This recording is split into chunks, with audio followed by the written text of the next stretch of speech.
চট্টগ্রামের সীতাকুণ্ডের সলিমপুর যেন সন্ত্রাসীদের অভয়ারণ্য। দুর্গম এই অঞ্চলে অভিযানে গিয়ে র্যাব সদস্য নিহত হওয়ার পর আরও বেপরোয়া হয়ে উঠেছে সন্ত্রাসীরা। সোমবার আলীনগর এলাকায় র্যাবের অস্থায়ী ক্যাম্পে হামলা চালায় শীর্ষ সন্ত্রাসী ইয়াসিন বাহিনীর লোকজন। ক্যাম্পের দেয়াল ভেঙে দেওয়ার পাশাপাশি কেটে দেওয়া হয় রাস্তা। এ সময় সন্ত্রাসী ও আইনশৃঙ্খলা বাহিনীর মধ্যে গোলাগুলির ঘটনাও ঘটে। গ্রেফতার করা হয় ১৩ জনকে।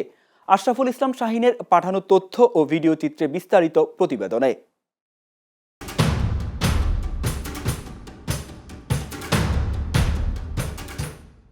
সন্ত্রাসী কর্মকাণ্ড নির্মূল করতে সম্প্রতি জঙ্গল সলিমপুরের আলীনগর এলাকায় একটি র্যাব ক্যাম্প স্থাপনের কাজ শুরু করা হয়।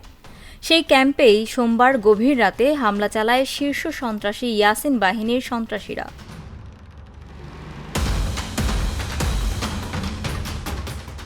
বুলডোজার দিয়ে গুড়িয়ে দেয় ক্যাম্পের দেয়াল। ঘটনাস্থলে যেন আইনশৃঙ্খলা বাহিনী অভিযান চালাতে না পারে সেই লক্ষ্যে অন্তত ৩টি স্থানে রাস্তা কেটে দেয়া হয়। পরে দুর্বৃত্তদের সাথে আইনশৃঙ্খলা বাহিনীর সদস্যদের গোলাগুলির ঘটনা ঘটে। রাত্রে সর্বপ্রথম 11:30 বাজে যখন ওরা ব্রিজের কাজ ভাঙি ফেলবে, এদিক দিয়ে আপনার 2 ড্রাম ট্রাক মাটি আগে নালা থেকে তুলছে, তুলে ওই স্কুল মাঠ যে রাস্তায় আছে রাস্তার মধ্যখানে ফেলা দিয়েছে যেন কোনো গাড়ি এদিকে আসতে না পারে। ইয়াসিন যিনি বলা হচ্ছে, উনি আমাদের এই জঙ্গল সলিমপুর থেকে প্রায় আরো 2 কিলোমিটার ভিতরে, উনি কখনোই আমাদের এই এলাকায় আসতেন না। কিন্তু গত 30শে আগস্ট সেনাবাহিনীর অভিযানের পর থেকে তার একটা অনুসারী গ্রুপ এখানে নিয়ন্ত্রণ নিয়েছে এবং তারাই বিগত 8-9 মাস অত্যন্ত অত্যাচার নির্যাতন করে। প্রশাসন যদি এখানে কন্টিনিউ থাকে তো সাধারণ জনগণের জন্য অবশ্যই ভালো হবে। র্যাবের এই ক্যাম্পটি স্বরাষ্ট্রমন্ত্রী উদ্বোধন করার কথা ছিল। এরই মধ্যে ক্যাম্পে হামলা চালিয়েছে সন্ত্রাসীরা। হামলার খবর পেয়ে বিপুল পরিমাণ ফোর্স নিয়ে সন্ত্রাসীদের মোকাবেলা করা হয়েছে বলে জানান র্যাব কর্মকর্তা লেফটেন্যান্ট কর্নেল মোহাম্মদ হাফিজ।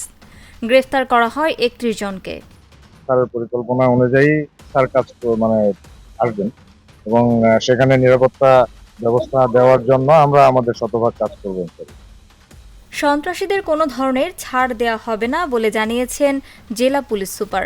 বলেন, দুর্বৃত্তরা তাদের হারানো সাম্রাজ্য ফিরে পেতে চেষ্টা করবে, তবে রাষ্ট্রের ভিতর আরেকটি রাষ্ট্র গড়তে দেয়া হবে না। সন্ত্রাসী সে যেই হোক, এখন ইয়াসিন না রোকন বা কারা কি, আমরা এর পিছনে কারা আছে সকলকে আমরা শনাক্ত করার বা আইডেন্টিফাই করার চেষ্টা করব, করে তাদেরকে আইনের আওতায় নিয়ে আসার আমরা চেষ্টা করব। সবাই একেবারে আমাদের যত আইন শৃঙ্খলা বাহিনী আছে, আমাদের মূল উদ্দেশ্যই হচ্ছে এই জঙ্গল সলিমপুরে আইন শৃঙ্খলা রক্ষা করা, এই জনপদে শান্তি শৃঙ্খলা ফিরিয়ে নিয়ে আসা, এখানে দেশের ভিতরে দেশ, রাষ্ট্রের ভিতরে রাষ্ট্র না বানাতে দেওয়া। এর জন্য যা যা করণীয় আমরা করব। গত 9 মার্চ যৌথ বাহিনীর অভিযানে জঙ্গল সলিমপুরের নিয়ন্ত্রণ নেওয়া হয়। এর আগে বেশ কয়েকবার চেষ্টা করেও ব্যর্থ হয় আইনশৃঙ্খলা বাহিনী।